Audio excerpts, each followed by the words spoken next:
Alors, ce soir aussi, nous avons un rendez-vous. Bien-aimé, de faire vivre ce qui doit vivre. D'arrêter ce qui doit être arrêté. De vaincre ce qui doit être vaincu. Et je bénis l'Éternel parce qu'il a toujours été fidèle au rendez-vous. Et réveiller les héros. Bien-aimé, notre passage de ce soir, ce qui va faire aujourd'hui notre matière qui va nous conduire à la prière. Isaïe chapitre 52. Prenons le verset 1 jusqu'au verset 3. Isaïe chapitre 52. De 1 à 3. Si tout le monde est là, nous allons lire la parole du Seigneur. Isaïe chapitre 52 verset 1 à 3. Réveille-toi. Réveille-toi. Réveille ta parure. Sion. Réveille tes habits de fête. Jérusalem. Ville sainte. Car il n'entrera plus chez toi ni un circoncis ni impur.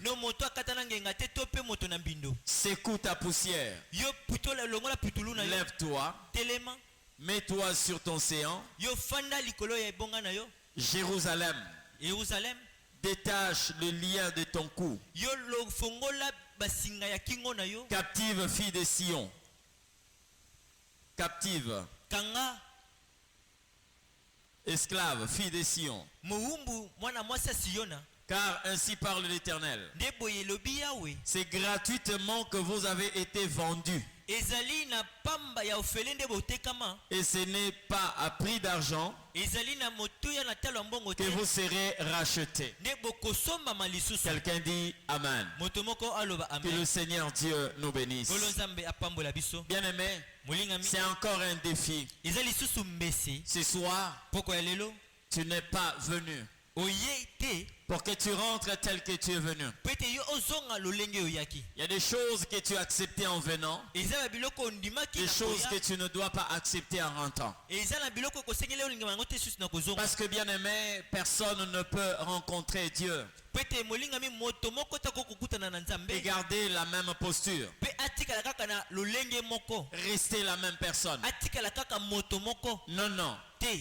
Parce que tous ceux-là qui ont rencontré Dieu, ils ont fini par connaître le verbe devenir.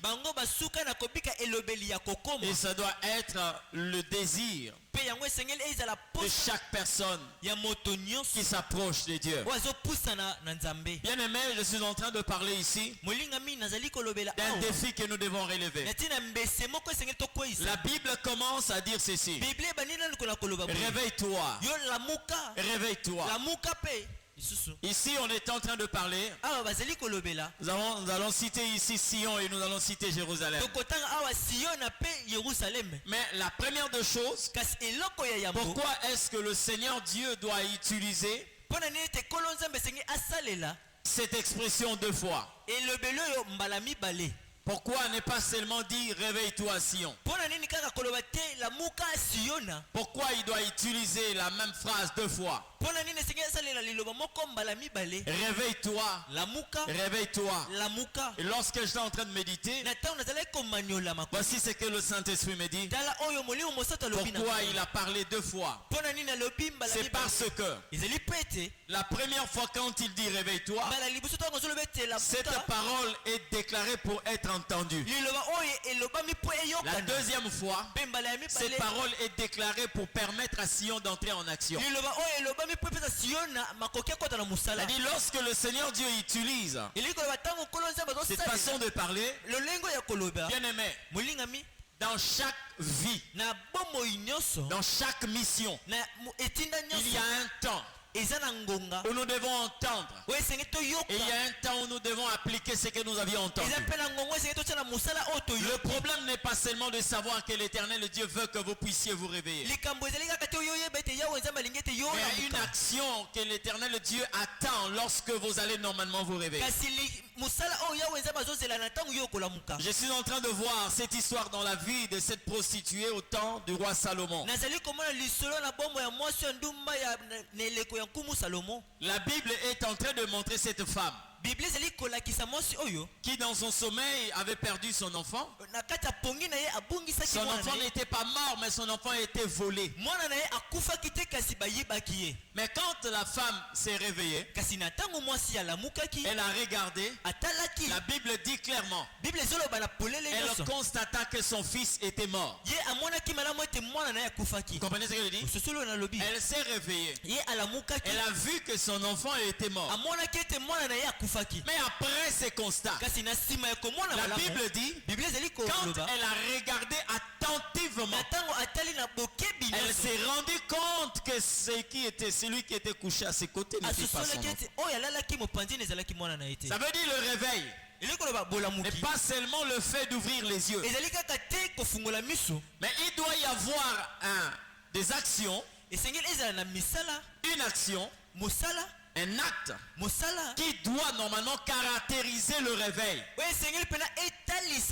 Parce qu'aujourd'hui, beaucoup de personnes se croient être réveillées, mais ils ne sont pas vraiment réveillés. Parce que le réveil doit produire des résultats. Il y a les résultats du réveil.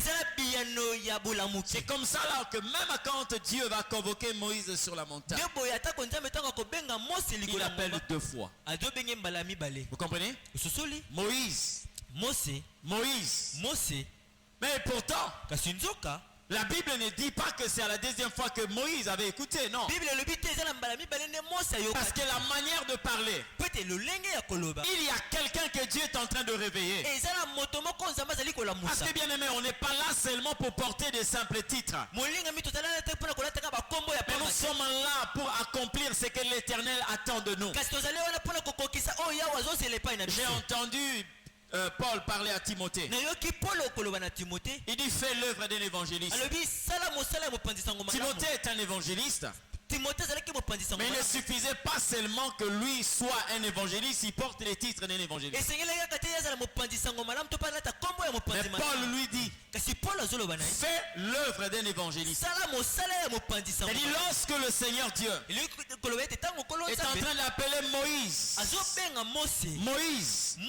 il ne veut pas seulement que Moïse l'entende, mais il veut que Moïse se réveille. Parce que le Moïse que vous voyez là, c'est déjà un vainqueur.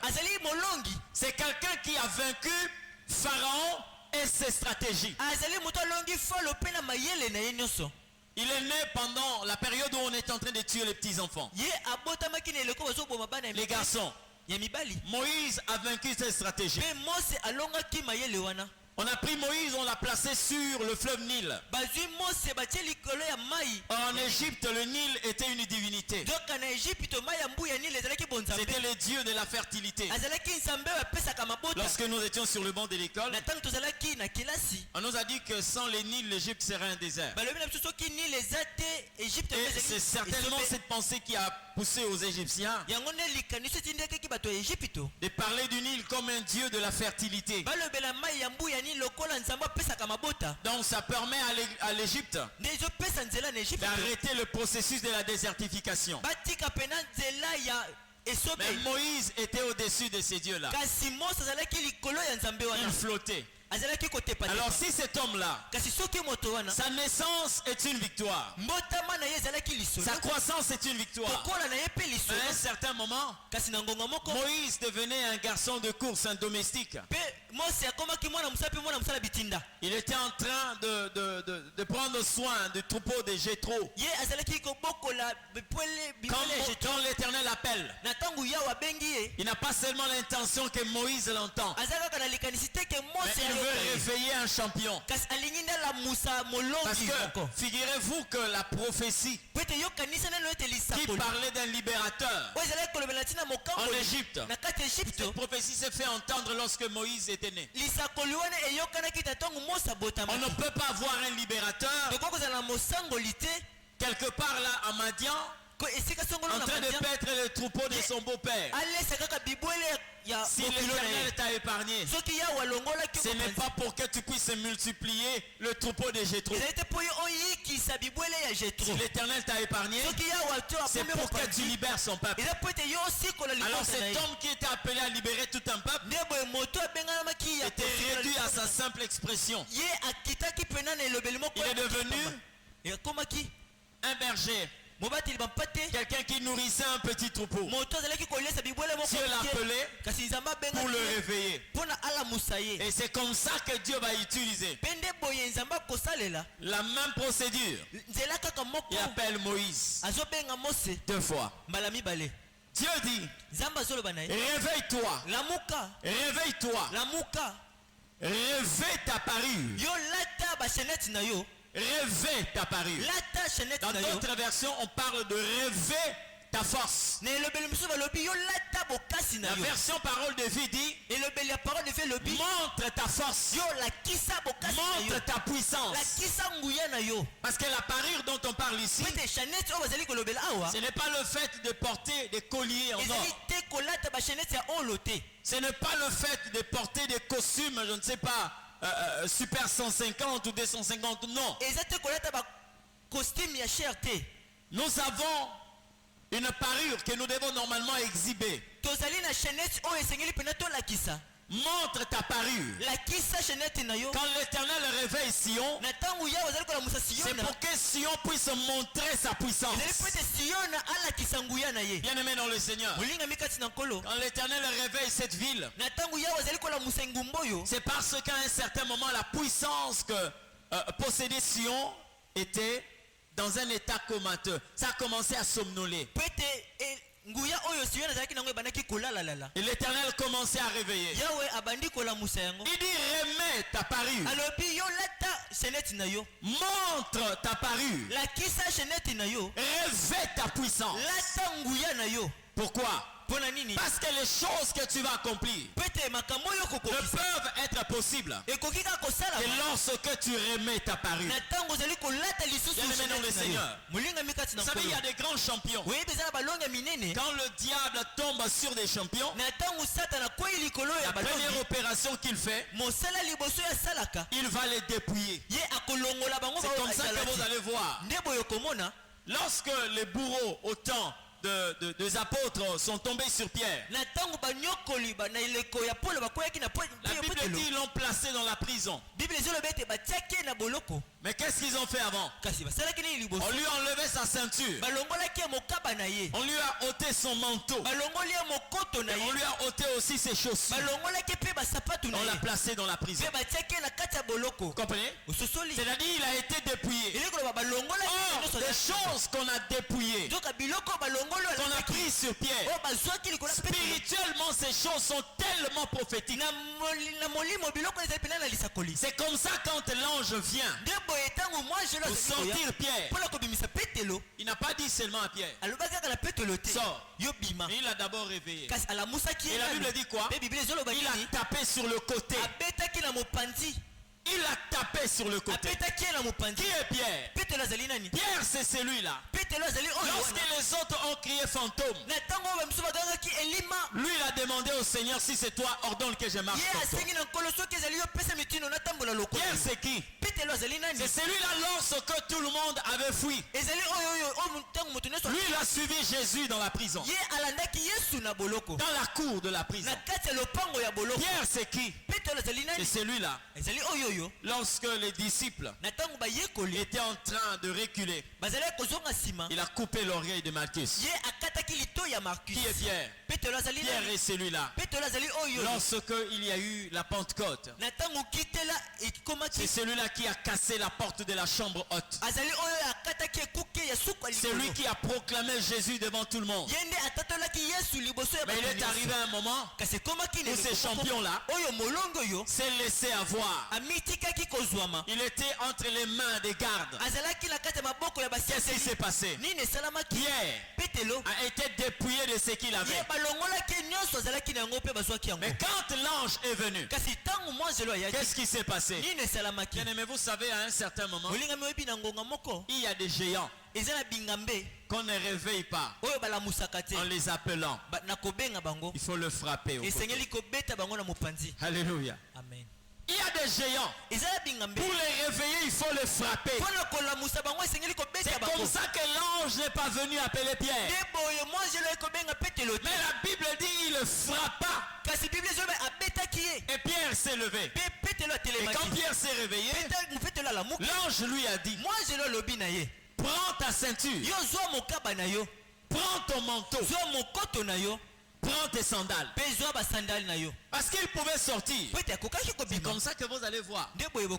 Beaucoup de personnes se sont réveillées, mais ils n'ont pas récupéré ce que l'ennemi leur avait dépouillé. Que représente le manteau? C'est toute une puissance. Alléluia. Amen. Parce que la Bible parle de Jésus qui est rentré en Galilée revêtu de la puissance du Saint-Esprit. Que représente la ceinture? La ceinture représente la vérité. Beaucoup de personnes aujourd'hui, ils se sont réveillés, mais ils n'ont pas la possibilité de répondre la vérité. Vous savez, dans notre siècle, lorsque vous avez été inquiété, menacé, arrêté pour une vérité, lorsqu'on vous libère, vous commencez à émettre des réserves pour ne plus dire la vérité parce que vous craignez d'être récupéré. Vous ne pouvez pas accepter d'être libre et d'emprisonner la vérité qui est en vous. C'est comme ça que la Bible dit, malheur à ceux qui retiennent la vérité captive. Et ça, c'est la technique du diable. Il peut te laisser partir, mais il te garde la ceinture. Il peut te laisser partir, il te garde le manteau. Il peut te laisser partir, il te garde les chaussures. Que représentent les chaussures? La Bible parle du zèle de la vérité, le zèle de l'évangile, le vrai zèle. Plusieurs personnes sont dépouillées de cela. Alléluia. Et quand la Bible est en train de parler ici, revêt tes habits de fête. Je parlerai d'abord de la parure. Revêt ta parure. On dit montre ta parure. Bien-aimé, Dieu ne nous donne pas la puissance, la force, pour que cela soit comme un sous-vêtement. C'est-à-dire quelque chose que toi seul tu maîtrises. Dieu ne nous donne pas son onction pour que cela soit caché en nous. Et j'aimerais te dire une chose. À chaque instant qu'un Goliath se présente dans ta vie, c'est une opportunité que Dieu te donne pour montrer l'onction que tu as reçue. C'est pourquoi quelqu'un comme David ne pouvait jamais commencer à demander à Dieu retire Goliath. Non. Goliath est là pour faire de sorte que les gens découvrent l'onction qui est en toi. Vous comprenez ce que je dis? Quelqu'un comme Joseph, dans sa destinée, il est une étoile.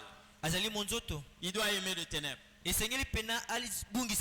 Parce que le ténèbre vient pour montrer réellement de quel éclat Joseph brille. Vous comprenez ce que je dis? De quel éclat Joseph brille? C'est pourquoi il y a quelque chose que l'Éternel a placé en toi. Cette chose doit être démontrée. C'est la raison de cette phrase. Revêt ta parure. Montre ta force. Montre ta puissance. Pourquoi Dieu ne veut pas dire à Sion, montre ma puissance? Pourquoi Dieu ne parle pas à Sion, laisse que je démontre ma force? Mais il dit Toi, montre ta force.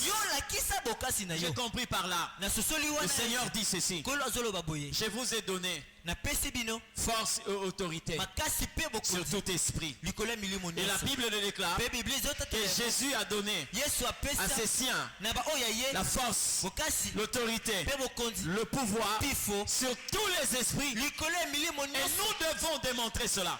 Ce n'est pas Jésus qui viendra chasser les esprits. Mais il a dit vous chasserez. Pourquoi?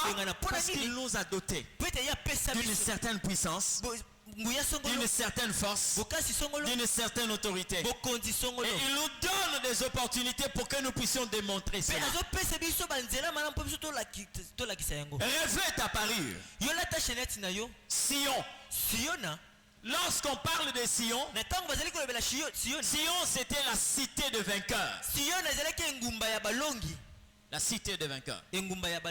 Ailleurs, on a appelé la cité de David. Qui était David? David était un vainqueur. Et Sion a été baptisé comme la ville de vainqueurs.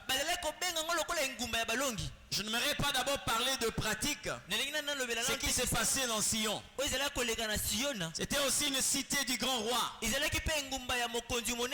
Cité où on pouvait trouver des vainqueurs.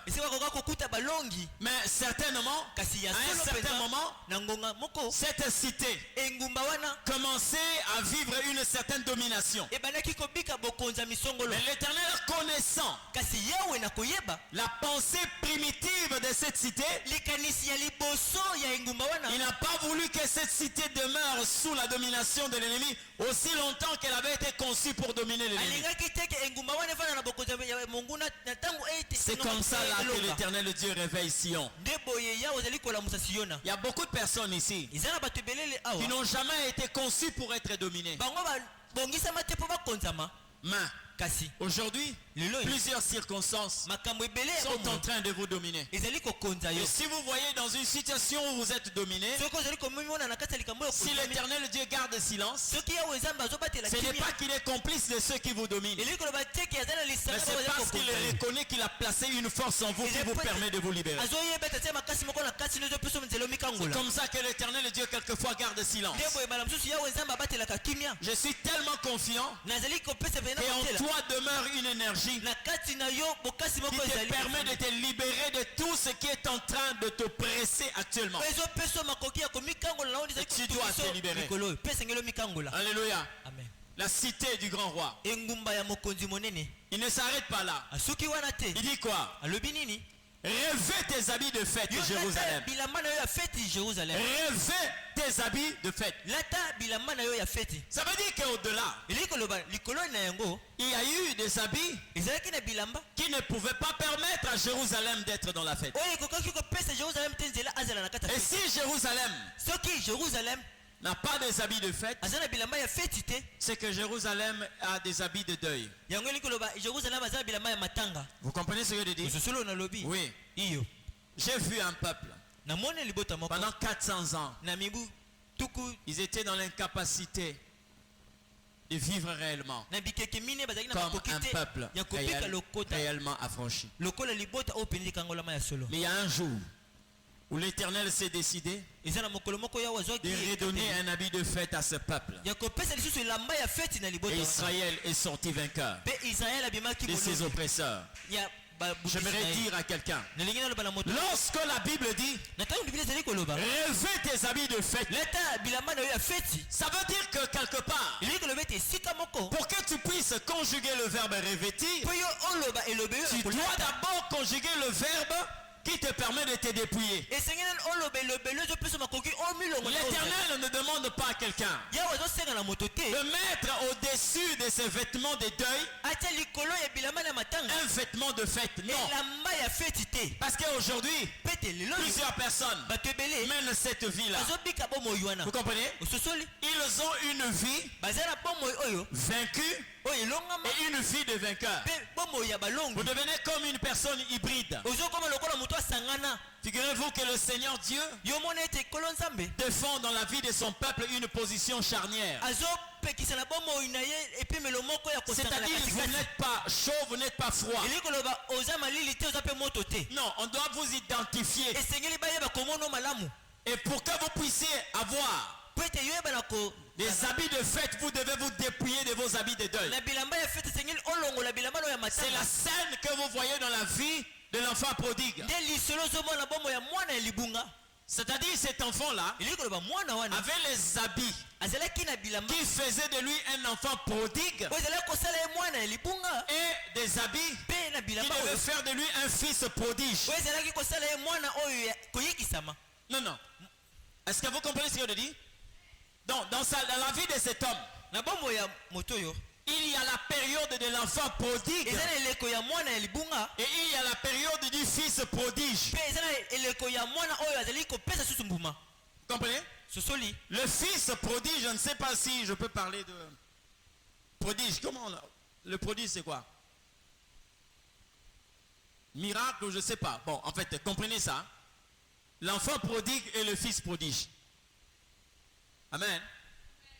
Maintenant, l'enfant prodigue avait des vêtements sales. Mais il y avait une robe pour le fils prodige. Et regardez la manière dont son père va parler. Quand il voit le fils prodigue revenir, il dit à ses serviteurs, ôtez-lui cette robe. Ôtez-lui cette robe. Parce qu'on ne peut pas mettre au-dessus de la robe sale une robe propre. Non, non. Joseph n'a pas mélangé les habits d'un prisonnier aux habits d'un nouveau gouverneur. Il devait d'abord ôter le vêtement d'un prisonnier pour revêtir le vêtement d'un gouverneur. C'est ce que Dieu demande ici à Sion. Alléluia. Revêt tes habits de fête. Vous savez, bien aimé, il y a un grand changement qui commence à s'opérer. D'abord ici. C'est comme ça que la Bible est en train de nous parler sur les renouvellements de l'intelligence. Rêver tes habits de fête. Ça veut dire qu'il y a quelque chose que tu dois normalement enlever. Il y a un comportement que tu dois normalement ôter. Il y a une façon d'être dont tu dois normalement te dépouiller. Vous savez, bien aimé, il y a la facilité quelquefois d'ôter un vêtement. Mais la plus grande chose que nous avons quelquefois du mal à enlever, c'est quelquefois ce qui est intérieur. Regardez le comportement de l'enfant prodigue. Il a bien eu la pensée. Il a dit quoi? J'ai péché contre mon père et contre les ciels. Je rentre pour demander à mon père, pardonne-moi. C'est bien. Il a compris qu'il avait mal agi et il a eu la pensée de demander pardon. Sauf que il n'a pas compris qu'est-ce que normalement le pardon. Parce que lui-même s'est dit, j'irai dire à mon père, j'ai mal agi à ton égard, pardonne-moi.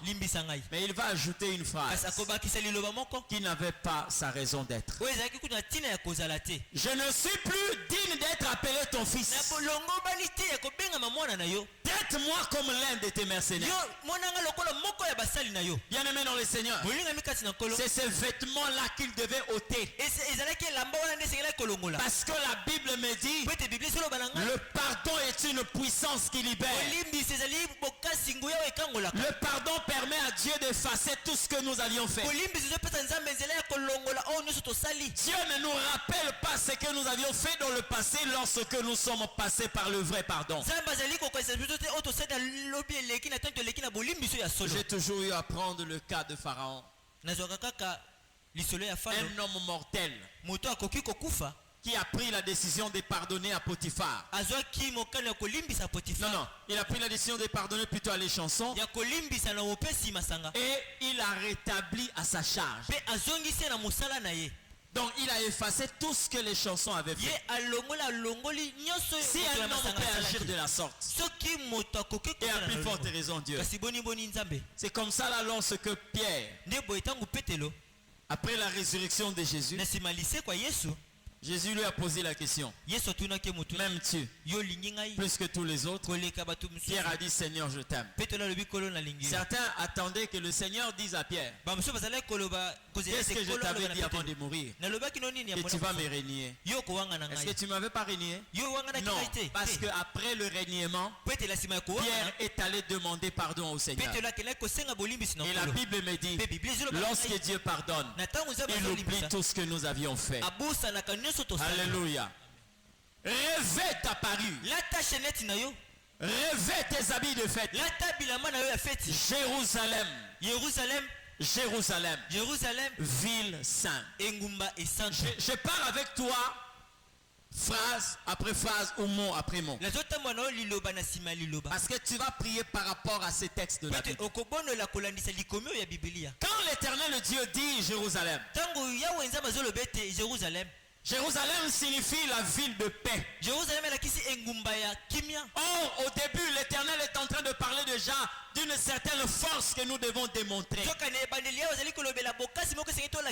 quand je vois la vie que tu mènes aujourd'hui, tu es loin de vivre la paix de Dieu. Parce que tu as des combats partout. Tu as des combats partout. Tu as plusieurs fronts. Mais écoute-moi très bien. Ta vie est comme un livre que l'Éternel Dieu est en train d'écrire. Ça a plusieurs chapitres, mais aussi plusieurs livres. Il n'y a pas que Genèse. Il n'y a pas que Chroniques. Il n'y a pas que Psaumes. Il n'y a pas que les livres des rois. Vous comprenez ce que je dis? Là où les gens peuvent parler de combat. Oh, David alla combattre les Philistins. Oh non, le roi Akab alla combattre les adversaires d'Israël. Ta vie ne doit pas seulement être une vie constituée de combats. Dans la Bible, il y a aussi le livre des cantiques des cantiques. Un livre là où on ne parle d'aucun combat. Un livre là où on ne fait pas entendre des armes. C'est-à-dire qu'à un certain moment, mais le combat ne doit pas être éternel. Il y a un moment où nous devons expérimenter la paix de Dieu. Alléluia. Tu peux prier pour une situation, mais quand l'exaucement vient, nous tournons la page. Alléluia. Hier, nous tous nous avions prié pour certaines choses. Prié pour le mariage, prié pour les enfants. Mais aujourd'hui, la page a été tournée. Ça veut dire que par rapport à ces combats, nous sommes entrés dans le pays de la paix de Dieu. Jérusalem. Il faut que toi aussi tu expérimentes une paix. Le combat ne doit pas être éternel. Non. Il y a un parcours. Nous quittons l'Égypte. Il y a le désert. Et il y a aussi Canaan. N'est-ce pas? Il y a Canaan. Aucune chose dans ta vie ne doit être éternelle. C'est que moi je reconnais comme étant éternel. C'est la vie que Dieu nous a donnée. En dehors de la vie que Dieu nous a donnée, rien ne doit être éternel. Rien, alors rien. Alléluia. Jérusalem, ville sainte. Ville sainte. Est-ce que tu crois que cette prophétie s'adresse aussi à toi? Est-ce que tu crois cela? Est-ce que tu sais que tu es une cité? Est-ce que tu sais que tu es une habitation? Dieu te considère comme son monde. Jésus a dit, si vous croyez en moi, moi et le Père nous viendrons, nous demeurerons en toi. Si tu as une cité, toi aussi tu es une cité de Dieu. Si Dieu a une nation, toi aussi tu es une nation de Dieu. Si tu as une demeure, toi aussi tu es la demeure de Dieu. Ce n'est pas moi qui le dis. La Bible dit, ne savez-vous pas Et votre corps est le temple du Saint-Esprit. L'Éternel vit en vous. Si la Bible est en train de me considérer comme une cité sainte, la sanctification c'est quoi? Je ne veux pas limiter la sanctification seulement en disant que nous devons marcher uniquement dans la sainteté. C'est vrai. Quand nous marchons dans la sanctification, nous mettons hors de nous le péché. Mais la sanctification, c'est aussi refuser ce qui ne doit pas être en toi. Ce qui ne porte pas les empreintes de Dieu. Alléluia. Amen. Quand je ne mène pas une vie de péché, c'est-à-dire je suis dans la sanctification. Mais une autre façon de vivre la sanctification, c'est aussi d'empêcher que quelque chose qui ne vient pas de Dieu soit logé en toi. Alléluia. Quelque chose qui ne vient pas de Dieu. Il y a une femme. Elle était une fille d'Abraham. Et quand on parle d'une fille d'Abraham, on voit cette race de personnes réquisitionnées par Dieu. Mais or cette femme, il y avait une main qui la retenait pendant 18 ans, qui l'empêchait de se redresser. Une telle femme, vous allez dire qu'elle est sainte? Non, parce qu'il y a une main qui la retienne pendant 18 ans. Et le simple fait que Jésus ait dit, cette femme est aussi une fille d'Abraham, mais que le diable a retenu pendant 18 ans. Je ne peux pas dire que cette femme était sainte. Il y a des gens aujourd'hui qui mènent une vie sainte, qui marchent dans la sanctification, mais qui acceptent des choses impures dans leur vie. Quand je parle de ce qui est impur, je ne parle pas de l'impudicité, je ne parle pas de la cigarette, je ne parle pas de la boisson. Bien-aimé, lorsque vous permettez à votre vie comme étant un Bartimée, vous marchez dans la sanctification, mais vous permettez que l'obscurité, le ténèbre loge en vous. C'est-à-dire vous avez votre corps que l'Éternel vous a donné, mais vous avez accepté les yeux venant du diable. Et vous avez accepté de loger ces yeux-là dans votre vie. Est-ce que vous êtes saint? Non. Il y a une femme aussi, elle pouvait être sainte, elle fouillait le mal, mais elle a permis qu'une maladie soit logée en elle pendant 12 ans. Une perte de sang. Tu n'es plus une ville sainte, parce que le flux qu'avait la femme la rendait impure. Vous comprenez? Quand la femme était dans ces périodes, cette loi disait que la femme était impure. Cette femme n'était pas dans un cycle normal. Elle perdait le sang pendant 12 ans jour pour jour. Pourquoi tu as permis que quelque chose qui ne vient pas de Dieu soit logé en toi? Et ici c'est la responsabilité de l'homme. Dieu ne dit pas à l'homme que je vais te libérer. Et il parle à Sion. Il dit remets ta force, monte ta puissance, revêt ta parure. Toi qui es une ville sainte, toi la cité du grand roi. Écoutez ce qu'il dit dans la suite. Verset 2. Secoue ta poussière. Hein? Secoue ta poussière. Je suis en train de parler ici de la responsabilité de l'homme qui a reçu l'onction de Dieu.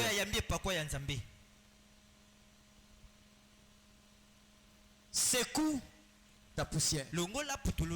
Quand il dit ça, ça veut dire que la personne dont il s'agit était certainement à terre. Vous comprenez? Il était à terre. Et quand Dieu dit réveille-toi, lève-toi, il dit à la personne Secoue ta poussière. Il y a des choses que le Seigneur fait. Il y a de ce qu'il ne fera pas. Non pas parce qu'il n'a pas la force de le faire, mais parce qu'il nous a donné la force de le faire. Quand on prie que l'Éternel Dieu nous donne le foufou, il te le donnera. Mais il ne préparera jamais le foufou pour toi. Vous comprenez ce que je dis?